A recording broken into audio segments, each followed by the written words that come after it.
əzəl gündən el qeydinə qalanın. Vətən deyib canını da salanın. Düşmənlərin kökünə od vuranın. Cəmi şəhidlərin anasıyam mən.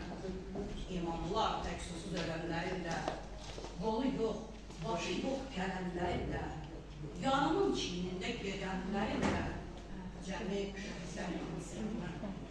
Həyatda məqsədi alınmayanlar, vağzalı havası çalınmayanlar, can verən zaman ovunmayanlar, cəmi şəhidlərin anasıyam mən. Övladını bucağına almayan, bəylik paltarının qatısı olmayan, arxasında nişanəsi qalmayan, cəmi şəhidlərin anasıyam mən.